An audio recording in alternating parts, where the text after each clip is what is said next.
feel low, you can still go. Even when you feel slow, you can still go.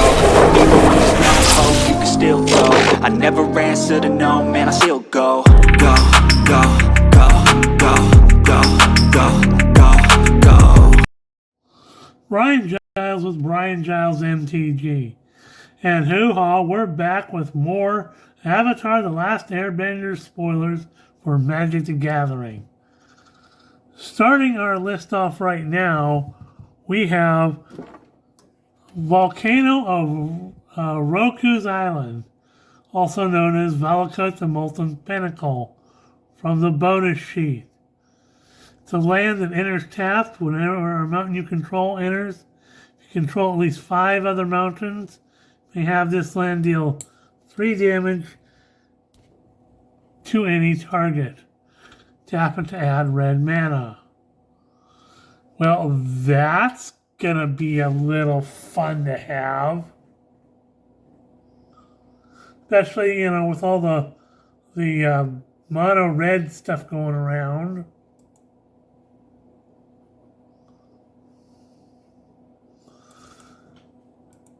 Next up, we have an incredibly powerful black removal spell in Day of Black Sun. 2 black and X for sorcerer it reads, each creature with mana value X or less loses all abilities until end of turn. Destroy those creatures. Well, that's gonna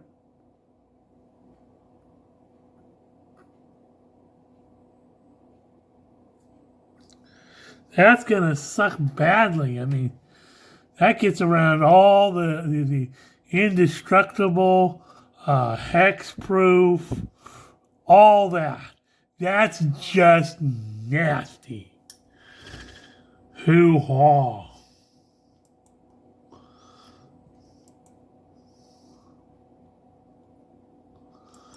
Next up, we have Cunning Maneuver. At a red and 1, you can instant read target creature gets +3/+1 till end of turn. Create a clue token. Not bad.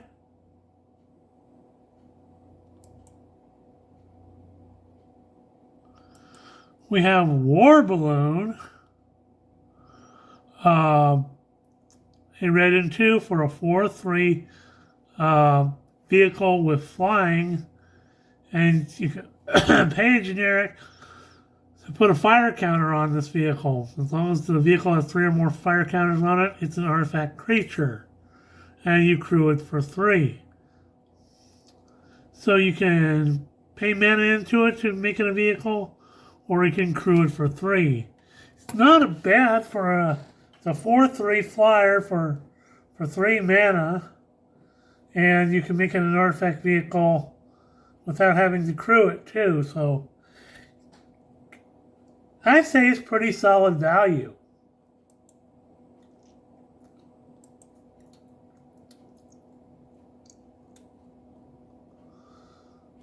Next up we have the Legend of Roku. Now we talked about Roku earlier, about being one of the previous avatars before Aang. So 2 red and 2 for an Enchantment Saga. Exile the top 3 cards of your library. Till the end of your next turn, you can play those cards. Chapter 2, add 1 mana of any color. Chapter 3, you can flip him over and he becomes Avatar Roku, where he can Firebend 4 as a 4/4 legendary avatar, and you can pay 8 to create his dragon buddy, a 4/4 dragon creature with flying and firebending 4. So not bad. Creating the dragon's a little steep, but he's already got the firebending 4.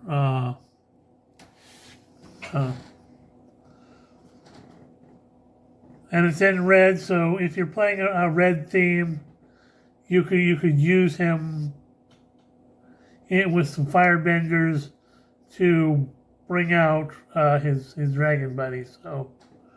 So hoo-ha.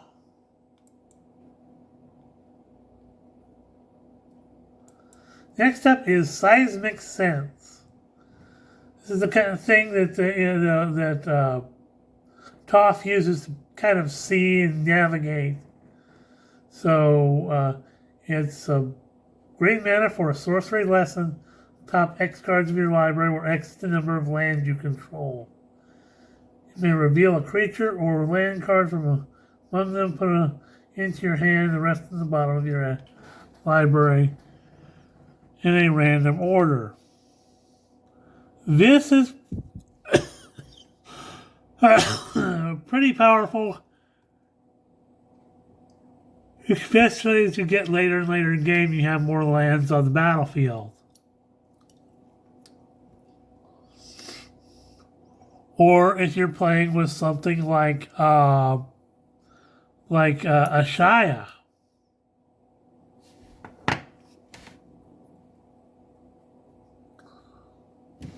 Where it turns all your lands into, all your creatures into lands.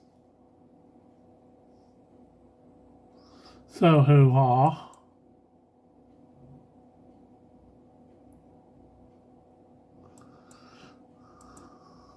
Next up we have Earth King's Lieutenant. Green and a white for a 1/1 human soldier ally with trample. When this creature enters, put a +1/+1 counter on each other ally you control. Whenever another ally you control enters, put a +1/+1 counter on this creature. So this guy and allies goes in your ally deck, and he gets bigger and hoo-ha.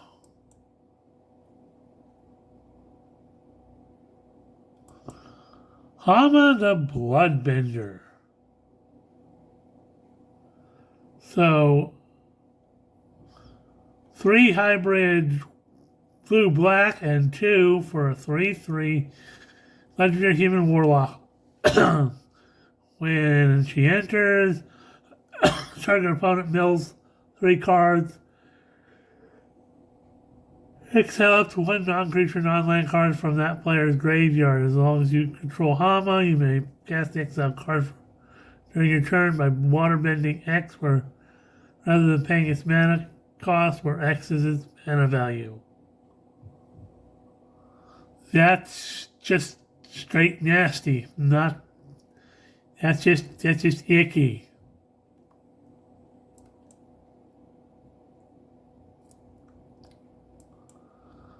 Then we have Sun Warriors, red, a white, and 2 for a 3/5 human warrior ally with firebending X, where X is the number of creatures you control. Oh, that's going to be a little fun. And you can pay 5 generic to create an ally. So 1/1 white So yeah,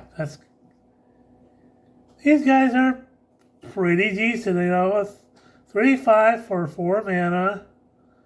Got some firebending going on, and you can create, if you want to spend the 5 mana to get an extra ally, that boosts up their firebending skills. And so hoo-ha.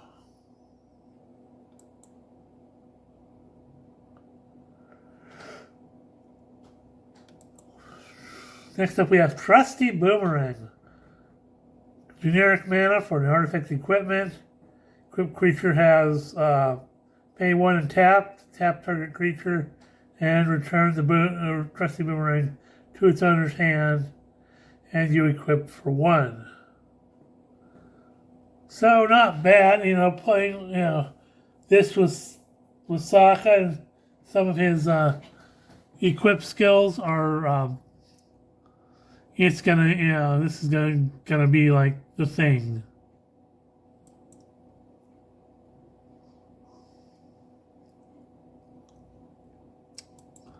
Next up we have White Lotus Tile. 4 mana for an artifact that enters tap to add X mana of any one color, where X is the greatest number of creatures you control that have a creature type in common. Well, since we're doing with allies and lots of humans, that's gonna be any type of tribal deck is gonna want this as a mana rock. So, hoo-ha.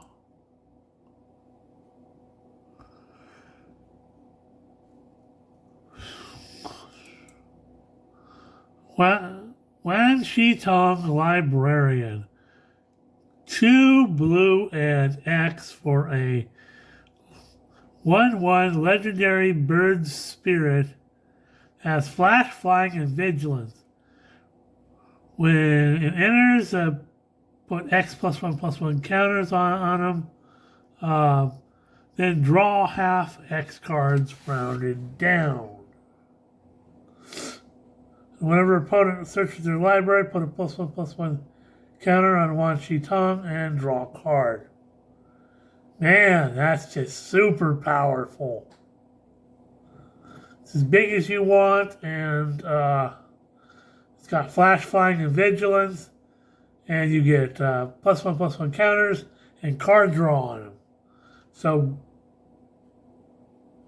he's fun.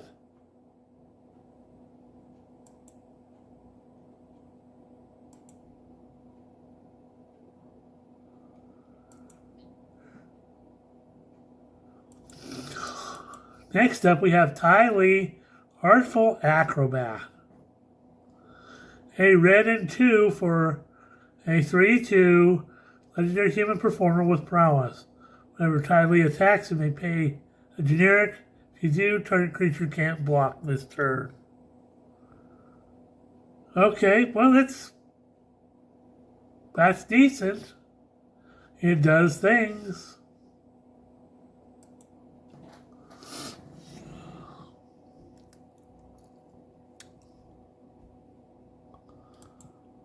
We have Diligent Zookeeper. Now this guy is interesting. So it's a green and 3 for a 4/4 human citizen ally. Each non-human creature you control gets +1/+1 for each of its creature types to a maximum of 10. So this works very well in, because of all the mixed matched creature types.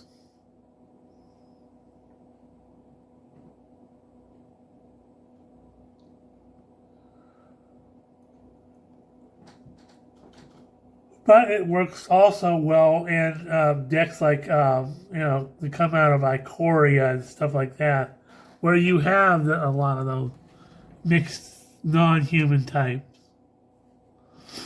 So, expect to see cards from Ikoria jump up because of this.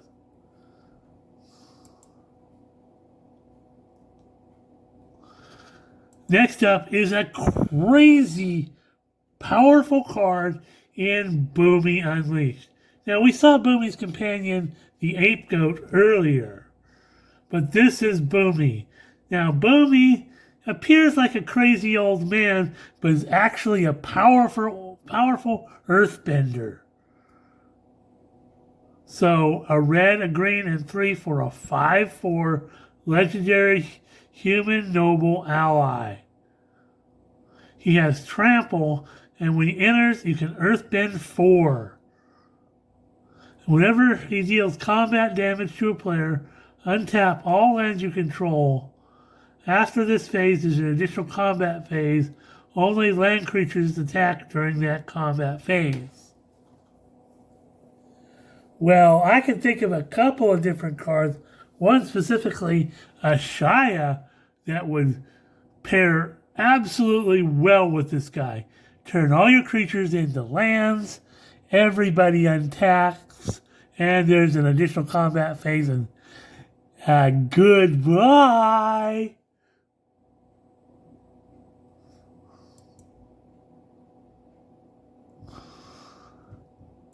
And next up is another crazy powerful card. This card is insane.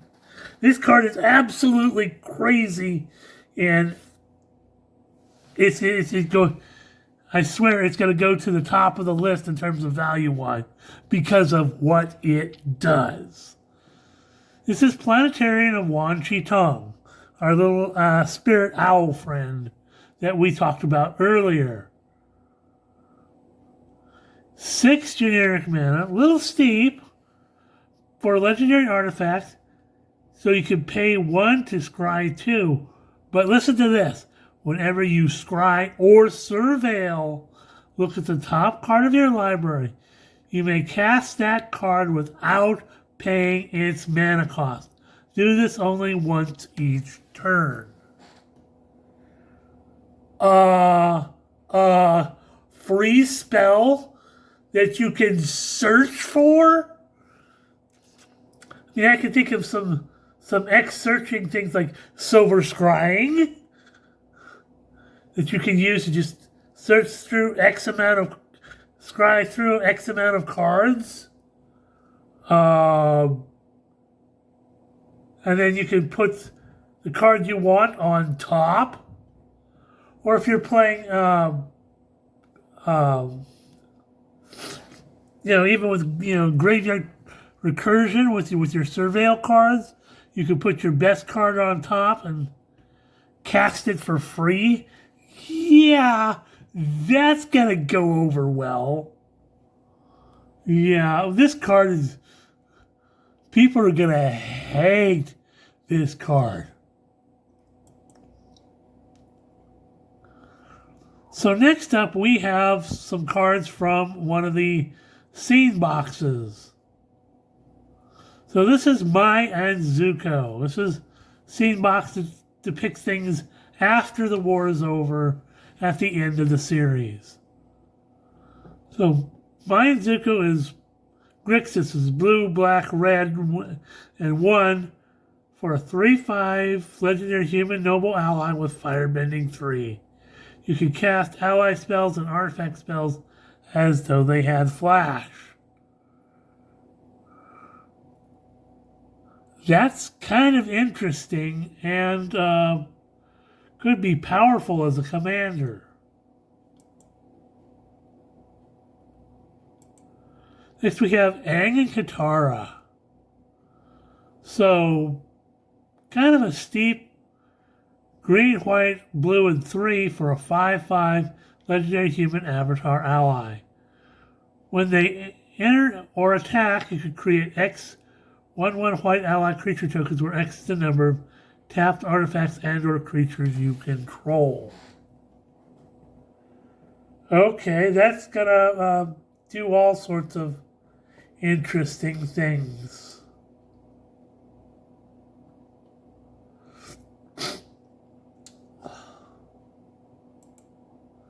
We have Toph, Greatest Earthbender. Red and green and 2 for a 3/3 legendary human warrior ally. When she enters, you can earthbend X, where X is the amount of mana spent to cast her. Land creatures you control have double strike. Another creature that you can pair with Boomy and Ashaya. Yeah, she's really powerful, giving your land creatures double strike, and you can earthbend as well. So, hoo-haw.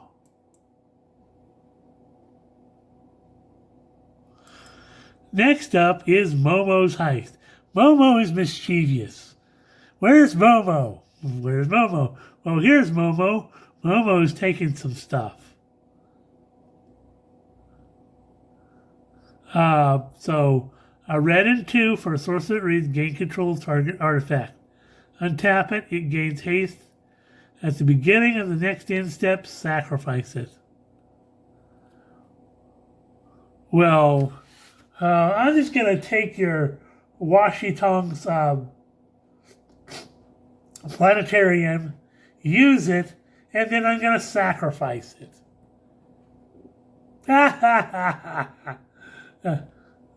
This is a fun little card. It's going to do all sorts of fun things.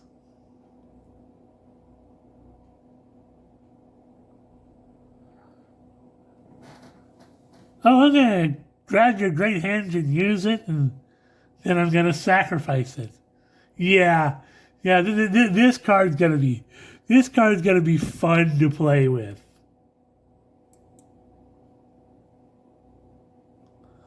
We have Uncle's Musings. So 2 green and 2 for a source that reads with a converge. Turn up to X target permanent cards from your graveyard to your hand, where X is the number of colors spent to cast the spell. Then you exile Uncle's Musing. So it's kind of like a one-time thing that you can bring some stuff back from the graveyard. So hoo-ha.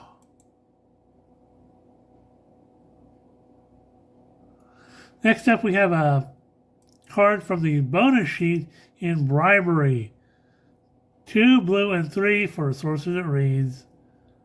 Search target opponent's library for a creature card with a card onto the battlefield under your control. Then that player shuffles. We have Agent of Treachery. 2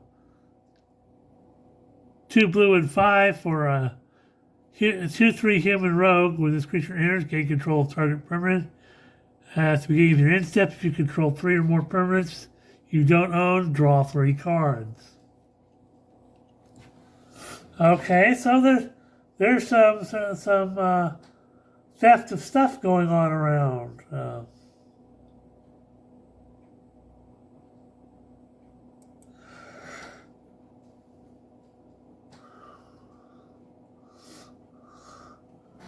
So we have T.O., Spirited Glider, a blue and 3 for a 1/4 human pilot ally with flying. Whenever one or more creatures you control with flying attack, draw a card and discard a card. When you discard a non-land card this way, put a +1/+1 counter target creature you control. Hoo-ha. And the Northern Air Temple. Absolutely powerful shrine. For a single black mana, you get a legendary enchantment shrine. When it enters, each opponent loses X life, and you gain X life for X the number of shrines you control. Whenever another shrine you control enters, each opponent loses a life, and you gain a life. So hoo-ha. Well, we're at 22 minutes, and we're going to say hoo-ha. We'll see you on the next video.